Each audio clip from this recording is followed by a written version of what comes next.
வணக்கம், நான் உங்கள் அப்ஜித். நேற்றைய தினம் தாவேக்க தற்குறி ஒன்று இந்த தாவேக்க கட்சி மேடையில் ஏறி தலைவர் மேதகவே பிரபாகரன் அவர்கள் மீது அவதூறு பரப்பும் விதமாக ரொம்ப வீராவேசமாக பேசிக்கிட்டு இருந்துச்சு. எதுக்கு அந்த தற்குறி இப்படி பேசிக்கிட்டு இருக்கு அப்படின்னு பார்த்தா, நீங்கள் எங்கள் தந்தை பெரியாரை பற்றி, அதாவது நாம் தமிழர் கட்சியினர் இந்த ஈர வெங்காயத்தை பற்றி பேசினோம்னா நான் உங்கள் பிரபாகரனை பற்றி பேசுவேன் அப்படின்னு சொல்லி ரொம்ப ஒரு இலக்காரமாக ஒரு அப்படியே பெரிய புடுங்கி மாதிரி பேசினேன்னு வச்சுங்களேன். அந்த புடுங்கி பேசின காணொலி சமூக வலைதளங்களில் வைரலாகவும் நம்ம பசங்க போட்டு அட்டி வெளுத்துட்டாங்க. அதாவது இங்கே தமிழ்நாட்டில் இருக்கக்கூடிய தமிழரும் சரி, ஈழத்தில் இருக்கக்கூடிய தமிழரும் சரி, உலகம் முழுக்க இருக்கக்கூடிய தமிழர்களும் பயங்கரமாக வச்சு கண்டனங்களை தெரிவிக்கிறது, அந்த விஜயினுடைய அந்த அரசியலவே கேள்விக்குள்ளாக போகிறாங்க அப்படின்ற நிலையில் வந்துருச்சு. ஐயோ, இன்னும் நம்ம அரசியல் ஆரம்பிக்கிற ஒரு தேர்தலில் கூட முழுசாக சந்திக்கலாம், அதுக்குள்ளே நம்ம வாழ்க்கையை முடிஞ்சு போயிருமா அப்படின்ற பயத்தில் இந்த தாவேக்க தற்குறிகள்லாம் சமூக வலைதளங்களை உருட்ட ஆரம்பித்தாங்க. அந்த மேடையில் அவர் தெரியாமல் பேசிட்டாரு, உடனே அந்த மேடையில் நாங்கள் கண்டிச்சிட்டோம், அவருக்கு நாங்கள் ஒழுங்கு நடவடிக்கை எடுக்க போகிறோம், தலைமைக்கு இந்த செய்தி போயிடுச்சு, அப்படி இப்படின்னு உருட்டிக்கிட்டு இருந்தாங்க.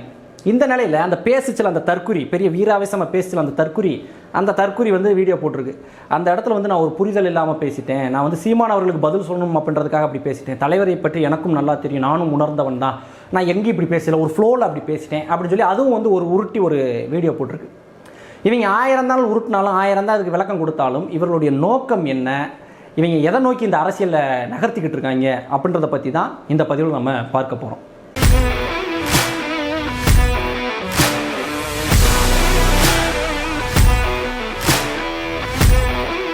இப்போ இந்த தற்குறி நான் தெரியாமல் பேசிட்டேன், உணராமல் பேசிட்டேன், ஒரு ஃப்ளோவில் பேசிட்டேன் அப்படின்னு சொல்லி காணொலி போட்டிருக்கான்ல, அந்த மேடையில் பேசுனதை நீங்கள் கேளுங்க. நிறைய தடவை கேட்டிருப்பேன், இருந்தாலும் இந்த வரியை கேளுங்க, அப்போ தெரியும் தெரிஞ்சு பேசினானா தெரியாமல் பேசினானா அப்படின்றது நல்லாவே தெரியும் உங்களுக்கு.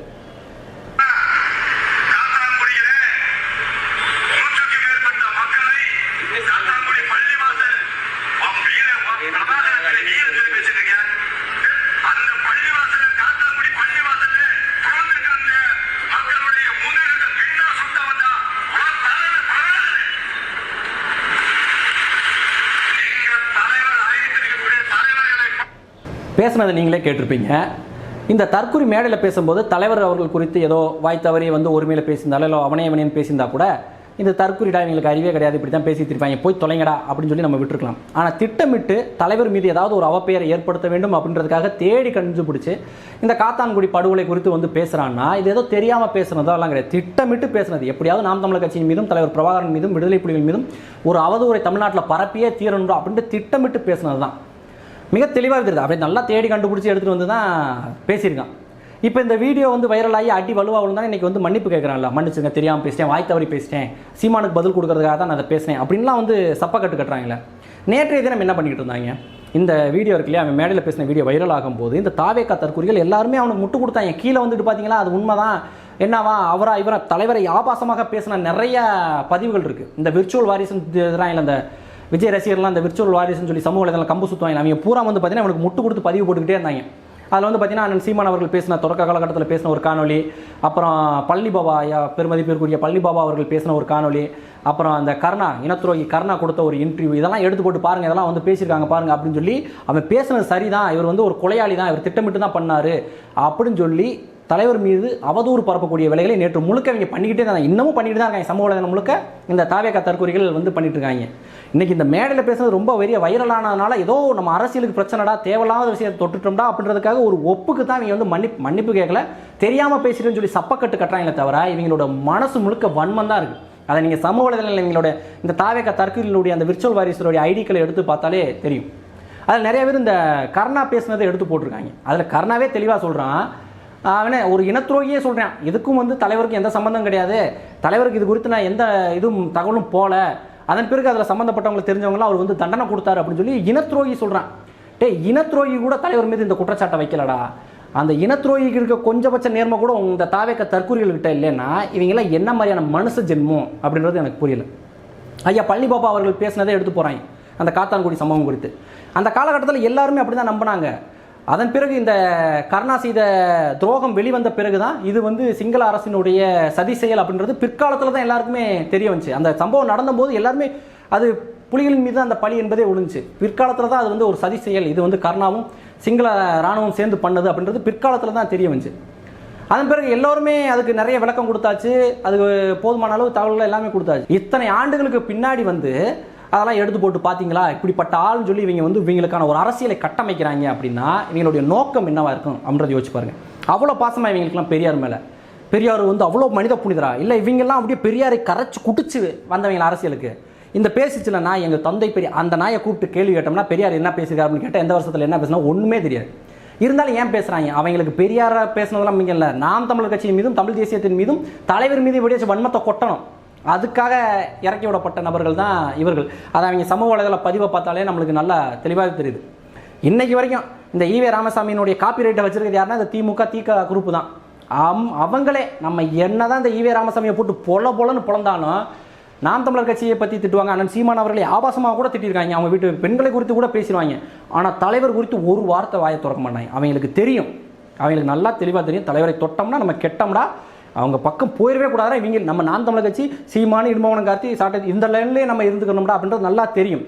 ஆனால் அவங்களுக்கு கூட வராத தைரியம் இந்த தற்கொலை கூட்டத்துக்கு வருது. இவங்க வந்து பேசிடலாம் அப்படின்ற தைரியத்தில் திமிரு தெனாவட்டத்தில் பொது வெளியில் மேடை ஓட்டு பேசுகிறாங்கன்னா இவங்களோட நோக்கம் யார், இவங்களுக்கு பின்புலத்தில் இருக்கிறது யார் அப்படின்றதான் எங்களுடைய கேள்வி. இந்த தாவேக கட்சியினருடைய போக்கை பார்த்தாலும் நம்மளுக்கு தெளிவாக தெரிஞ்சிடும். ஒரு பக்கம் பார்த்தீங்கன்னா ராஜபக்சேனுடைய மகனுக்கு விஜய்க்கு வாழ்த்து சொல்கிறதே முழு நேர வேலையே. விஜய் படம் நடித்தாலும் வாழ்த்து, அவர் அரசியலுக்கு வந்தாலும் வாழ்த்து, சிபிஐ என்கொயரிக்கு போனாலும் வாழ்த்து, எல்லாத்துக்கும் வாழ்த்து சொல்லிக்கிட்டே இருக்கான். ஒரு முறை கூட விஜய் வந்து இனத்தை கொன்றவனுடைய குடும்பத்திலேருந்து வரக்கூடிய வாழ்த்து எனக்கு தேவையில்லை அப்படின்னு சொன்னது கிடையாது. அல்ல அந்த கட்சியில் இருக்கக்கூடிய அதிகாரப்பூர்வ பொறுப்பில் இருக்கக்கூடிய யாருமே நீங்கள் எதுக்கு எங்கள் தலைவர் வாழ்த்து சொல்கிறீங்க, உங்களுடைய வாழ்த்து தேவையில்லை அப்படின்னு ஒரு முறை கூட சொன்னது கிடையாது. ஒரு பக்கம் இனத்தை கொன்றவனுடைய குடும்பத்தோடு கொஞ்சம் கொலாவிக்கிட்டு இருக்காரு விஜய்.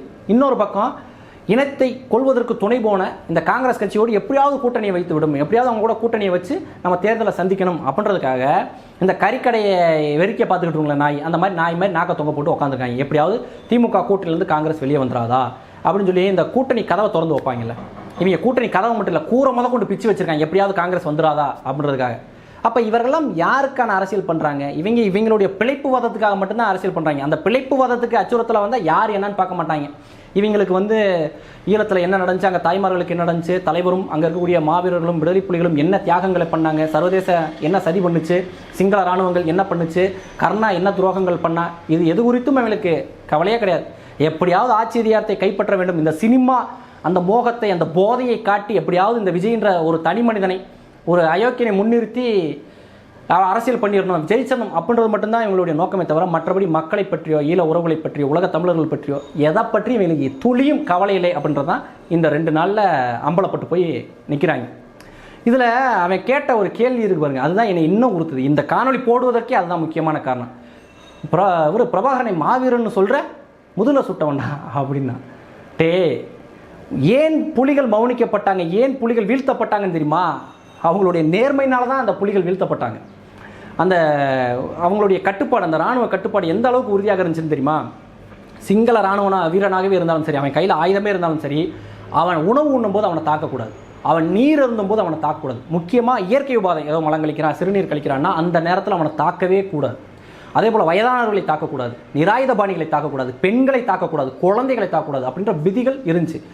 உலக இராணுவத்திலே உலக வரலாற்றிலேயே இந்த போர் விதிமுறைகளை உறுதியாக கடைபிடித்த ஒரே ஒரு இராணுவம் தலைவர் மேதகு பிரபாகரன் அவர்கள் கட்டமைத்த விடுதலை புலி இராணுவம் தான். அதனால தான் அவங்க வீழ்த்தப்பட்டாங்க. இவ்வளோ நேர்மையாக இருந்த காரணத்துக்காக தான் வீழ்த்தப்பட்டாங்க. அவங்க மீது இப்படி ஒரு துரோகி கூட சொல்லாத ஒரு குற்றச்சாட்டை இவங்கெல்லாம் சொல்கிறாங்கன்னா இவங்கெல்லாம் என்ன மாதிரியான ஆட்கள் அப்படின்றதான் ஆச்சரியமாக இருக்குது. அவருடைய வீரத்தை பற்றி பேசுகிறீங்களே, உங்கள் தலைவனுடைய வீரத்தை பற்றி பேசுவோமாடா? 40 பேரை காவை கொடுத்துட்டு ஓடி ஒளிஞ்சார் உங்கள் தலைவர் விஜய். என்னான்னு கூட கேட்கல. 4 நாளாச்சு ஒரு வருத்த வீடியோ போகிறதுக்கு, 4 நாளாச்சு. 4 நாளாக வீட்டுக்குள்ளே போய் அடைஞ்சு எல்லா கதையும் பொத்திக்கிட்டு ஒளிஞ்சிக்கிட்டு இருந்த ஒரு கோழை. அந்த கோழையை தலைவனாக வச்சுருக்க நீங்கள்லாம் தலைவரை பற்றி நீங்கள் பேசலாமா? அந்த மாவீரனை பற்றி நீங்கள்லாம் பேசலாமா? கவினுடைய ஆணவ படுகொலை, அம்பேத்கரை நீங்கள்லாம் கொள்கை தலைவர்னு வச்சுருக்கீங்க. கவினுடைய ஆணவ படுகொலை கொடுத்து இன்னைக்கு வரைக்கும் வாயை திறக்கவே இல்லை, ஒரு வார்த்தை அதை உடந்து பேசலை. இப்போ இந்த திருப்பரங்குன்ற இஷ்யூ, அதில் ஒன்று பிஜேபி செய்கிறது சரின்னு சொல்லி, இல்லை பிஜேபி செய்கிறது தப்புன்னு சொல்லி, அது குறித்து வாயை திறக்கலை. இதெல்லாம் கூட மக்கள் பிரச்சனை. படம் ரிலீஸ் ஆகிறதுல பிரச்சனை வந்துச்சுல, விஜயனுடைய படம் ரிலீஸ் ஆகிறதுல பிரச்சனை வந்துச்சுல, அதுக்கு வாயை திறந்தாப்லையா? இப்படி எதுக்குமே வாயை திறக்காத ஒரு கோழையை, 1ஆம் நம்பர் கோழையை தலைவனை வச்சுக்கிட்டு, படத்தில் மட்டும் வீரவசனம் பேசக்கூடிய ஒரு கோழையை தலைவனை வச்சுக்கிட்டு, நீ எல்லாம் மாவீரர்களை பற்றியும் தலைவரை பற்றியும் தலைவர் பிரபாகரனை பற்றியும் உனக்கெல்லாம் பேசுகிறதுக்கு ஏதாவது அருகதை தகுதி இருக்கா? இதான் எங்களுடைய கேள்வி. உடனே உங்களுக்கு அந்த ஈவே ராமசாமியை பற்றி பேசணுன்னே பொங்குது. ஈவே ராமசாமி செஞ்சது என்னடா? இப்போ தமிழக வரலாற்றில் முக்கியமான நிகழ்வுகள் என்ன? சுதந்திர போராட்டம். சுதந்திர போராட்டத்தில் ஈவே ராமசாமி பண்ணது என்ன? அதன் பிறகு 1937 நீங்கள் 38 இந்திய எதிர்ப்பு போராட்டங்கள்ல 37 ஈழத்து சிவானந்த அடிகளார், ஈழத்தில் இருக்கவங்களுக்கும் தமிழ்நாட்டுக்கு என்ன சம்மந்தம்னு கேட்குறீங்களா? அந்த ஈழத்து சிவானந்த அடிகளார் போட்ட விதை தாண்டா அந்த இந்திய எதிர்ப்பு போராட்டமே. 37 அவர் தொடங்கினாரா? அந்த 37 போராட்டத்தில் இந்த ஈவே ராமசாமி பண்ண பித்தலாட்டம் என்ன? அதுக்கப்புறம் பார்த்தீங்கன்னா எல்லை மீட்பு போராட்டம். எல்லை மீட்பு போராட்டத்தில் ஐயா மாப்போசியும் மார்சியல் நேசமணியும் தமிழக எல்லை எப்படியாச்சும் மீட்கணும் போராடிட்டு இருப்பாங்க. அந்த நேரத்தில் ஈவே ராமசாமி என்னடா பண்ண? அதன் பிறகு பார்த்தா 1965 இந்திய போராட்டம். 4 காளிகளை இப்போ கூட அந்த இந்த படம் வந்துருக்கல பராசக்தி, அதில் ஒரே ஒரு நல்ல விஷயம் என்னன்னா காங்கிரஸ்காரன் பண்ண இந்தி திணிப்பு நல்லா அதில் காட்டிட்டாங்க. இவ்வளோ நாள் நம்ம என்ன நினச்சிட்டு இருந்தாங்க, பிஜேபி தான் இந்தி திணிக்குது அப்படின்னு நினச்சிட்டு இருந்தாங்க. காங்கிரஸும் அதை தாண்டா பண்ணுவான். காங்கிரஸ் கிட்ட இப்போ இருக்க பிஜேபி இருக்க அதிகாரம் காங்கிரஸ் இருந்தால் காங்கிரஸும் அதை தான் பண்ணும். அதைத்தான் ஈழத்தில் அவங்க அந்த இனக்கொடலையும் அவங்க காங்கிரஸ் தான் பண்ணி முடிச்சாங்க. இந்தி திணிப்பையும் அவங்க தான் பண்ணாங்க.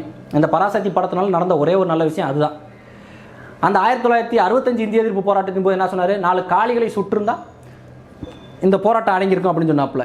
தமிழனுடைய எல்லா உரிமை போராட்டங்களையும் தமிழனுக்கு எதிராக இருந்தால் தான் இந்த ஈவே ராமசாமி. அதனால தான் அந்த ஆளை எதிர்க்கிறோம். வா தர்க்க ரீதியாக வச்சு பார்ப்போம், விவாதம் பண்ணி பார்ப்போம். இந்த மேடையில் பிடிங்கி தள்ளிடுவீங்கல்ல, வாங்க விவாதம் பண்ணுவோம்.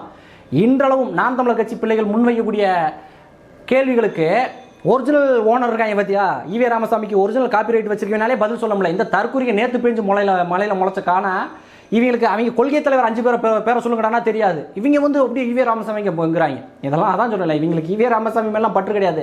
நாம் தமிழர் கட்சி மீது மன்னன் சீமான் அவர் மீதும் தலைவர் மீது காண்டு அந்த வன்மத்தை கொட்டிக்கிட்டு இருக்காங்க. நீ 1000 மன்னிப்பு கேளு, 1000 வீடியோ போடு, ஆனால் நீங்கள் நேற்று அம்பலப்பட்டு போட்டீங்க. இனி இந்த தாவேக்கா கட்சி தமிழகத்துக்கு தேவையா அப்படின்றத தமிழ்நாட்டு மக்கள் முடிவு செய்யுங்க. இந்த காணொலி சம்பந்தமான உங்களுடைய கருத்துக்களை கமெண்ட்ல தெரிவிங்க. என்னால் முடிஞ்ச பதில்களை நான் சொல்கிறேன். வீழ்வது நாமாயினும் ஆள்வது தமிழாகட்டும். நன்றி.